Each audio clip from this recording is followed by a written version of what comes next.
Hello friends! With the Procreate 5.4 update, there are now even more incredible default brushes to choose from, and we're going to explore some of them.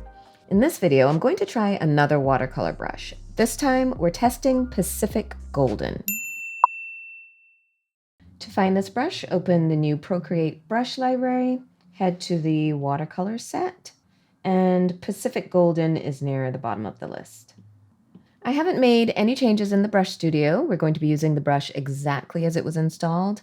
And I have my canvas set to 3000 pixels square at 300 dpi. Before we get started, the first thing I'm going to do is bring in a textured paper background.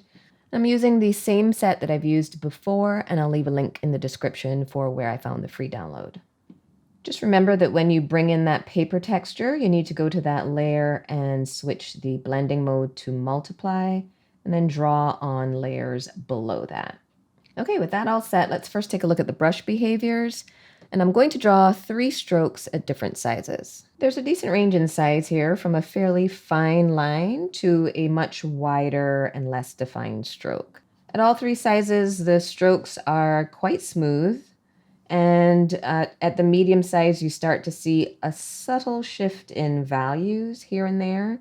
And that shifting becomes only slightly more evident at the largest size. There's no taper on this brush, and there is some pressure sensitivity, but it's really not very obvious. You can see some slight shifting in stroke size as the pressure shifts, but again, it's quite subtle. Since this is a watercolor brush, it should be pretty transparent, so let's do a quick swatch test to confirm. Yes, it's definitely transparent. You can see right through these swatches. Switching to a loose grip will give you a really light wash. And lastly, let's see what the smudge tool does. Switch that to Pacific Golden as well.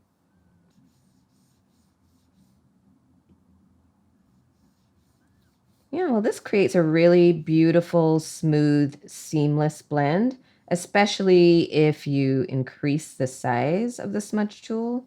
It gets even more kind of watery as you blend. You can also use the smudge tool to kind of remove some of the pigment. So yeah, I think with this brush, that watercolor feel is really going to come in when using the smudge tool. By the way, if you'd like to use this same process for testing your brushes, I made a brush testing worksheet for you. There's a link in the description for the free download. Okay, let's test this brush with an actual painting. As I'm filming this, we're approaching the end of autumn, so a pumpkin drawing feels appropriate.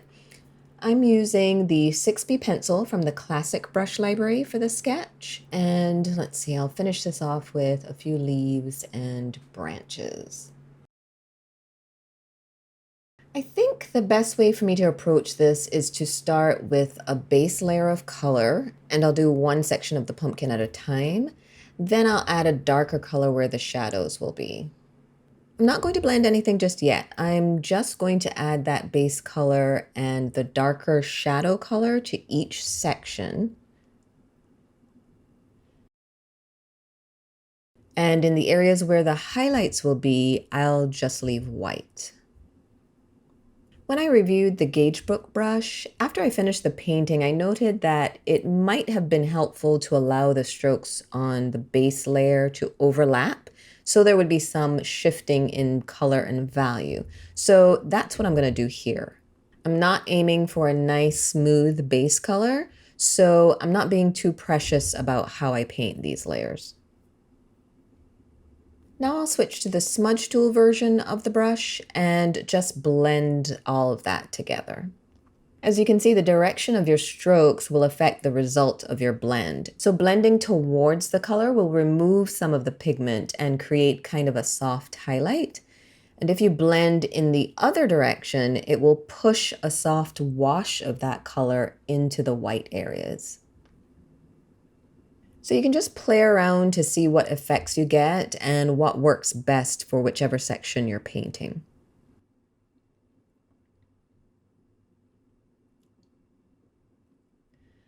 I need a little more value contrast in some areas, so I'm layering on more of the darker orange, and then I can blend it in and soften those transitions.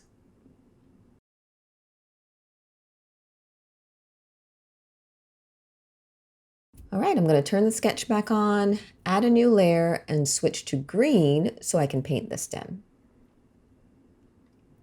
It's always a bonus when a brush can handle the small details just as well as it can handle those big, broad strokes.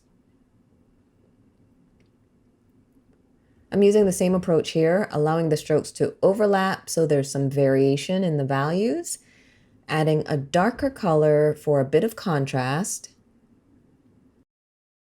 and then blending them together to smooth everything out.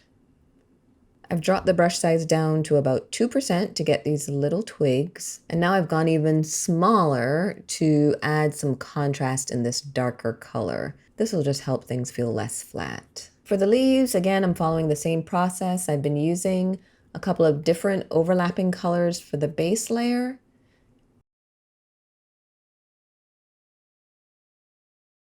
And then blending with the smudge tool.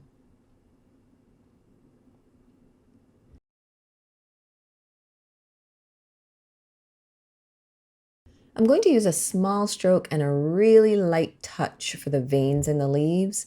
The watercolor look is so nice and delicate that anything heavier than this will feel too overpowering. Let's see, I'm going to try a different color combination for this leaf, starting with a nice deep red, almost a brown. And let's see, I'll add a bright orange to that.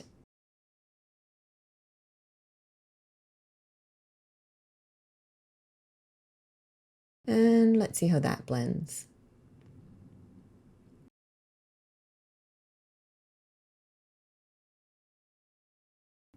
Oh wait, let me turn off the sketch so I can see how the shape is coming together.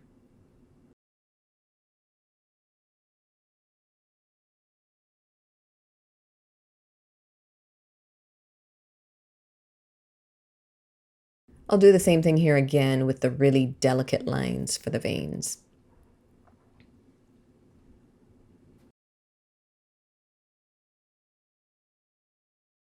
All right, that's it. Not too bad. Yet again, I'm really impressed with the brushes in Procreate's new watercolor set.